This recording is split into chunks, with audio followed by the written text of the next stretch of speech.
دو سیاره، دو دنیای متفاوت. اما آیا ممکن است بیش از آنچه فکر میکنیم به هم شبیه باشند؟ زمین، خانه ما، پر از حیات و آب و مریخ، سیاره‌ای خشک و خالی از سکنه، اما نشانه‌هایی از شباهت‌های شگفت‌انگیز بین این دو وجود دارد. آیا ممکن است مریخ روزی خانه دوم بشر شود؟ شباهت‌های زمین و مریخ: جو و اقلیم. نمایش زمین و مریخ از فضا. هر دو سیاره دارای جو هستند، اما جو مریخ بسیار نازکتر است، مانند زمین. مریخ نیز دارای فصلهایی است، زیرا انحراف محوری آن تقریباً مشابه زمین است. سطح و جغرافیا: مریخ همانند زمین دارای عوارض طبیعی متنوعی است. کوه‌ها، دره‌های عمیق و حتی آتشفشان‌های غول‌پیکر مانند اولمپوس که 3 برابر اورست ارتفاع دارد. آب در گذشته و حال: آب عنصر حیاتی است که روزگاری در مریخ وجود داشته است. امروزه یخچال‌های قطبی مریخ شواهدی از وجود آب را نشان می‌دهد، اما آیا این آب برای زندگی کافی است؟ طوفان و چرخه طبیعی: هر دو سیاره طوفان‌های عظیم هستند، اما در مریخ طوفان‌های سنی می‌توانند کل سیاره را برای هفته‌ها در تاریکی فرو ببرد. تفاوت‌های کلیدی: اما تفاوت مهمی بین این دو سیاره وجود دارد. جو مریخ 99% رقیق‌تر از زمین است.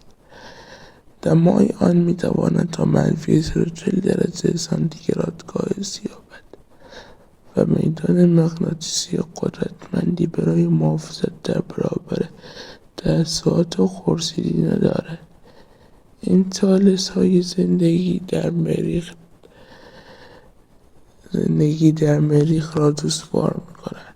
آینده مریخ و زندگی انسان‌ها: با وجود این چالش‌ها، مأموریت‌های فضایی به دنبال راهی برای زندگی در مریخ هستند.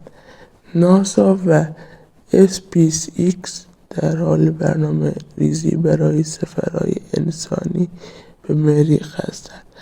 آیا می‌توان روزی جو مریخ را تغییر داد و آن را به خانه جدید برای بشر تبدیل کرد؟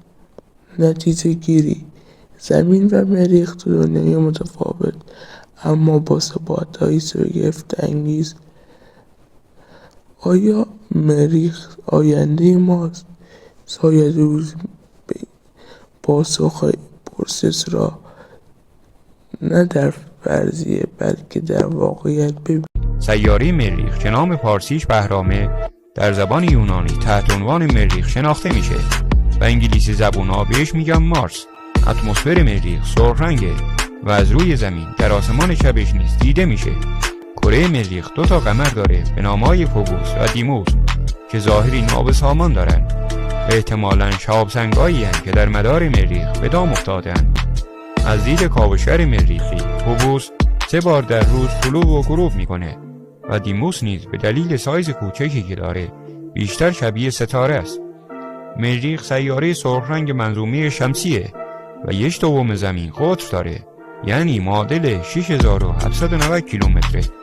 مساحت مریخ برابر با سطوح خشکی‌های زمینه. این سیاره مانند زمین یخ‌های قطبی، دره‌های عمیق، کوه، غبار، طوفان و فصل داره. با وجود اینکه سیاره مریخ کوچکتر از زمینه، قمرهای مریخ به سطح آن نزدیکن و بزرگترین قمر آن که حبوسه گردشش به دور مریخ نزدیک به 7 ساعت و 39 دقیقه و 27 ثانیه است. زمان گردش مداری دیموس نیز 1 روز و 6 ساعت و 21 دقیقه و 16 ثانیه است. چگالی مریخ از زمین کمتره، به گونه‌ای که حجمی برابر 15% و گرمی برابر 11% زمین داره. مساحت سطح آن تنها اندکی کمتر از مجموع سطوح خشکی‌های زمینه.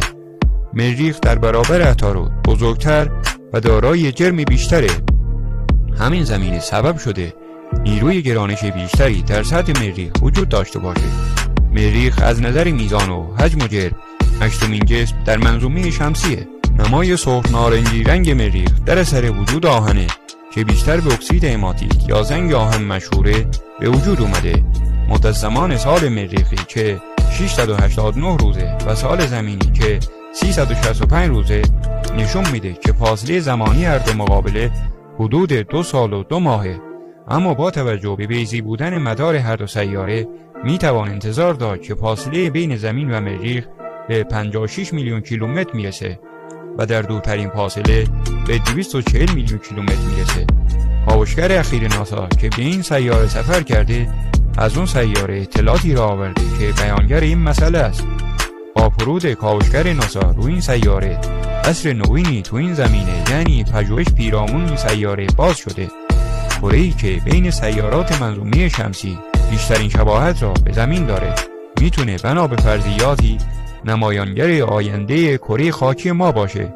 ناسا چندین فضاناب به مدار مریخ ارسال کرده تا به مطالعه این سیاره سرخ بپردازه.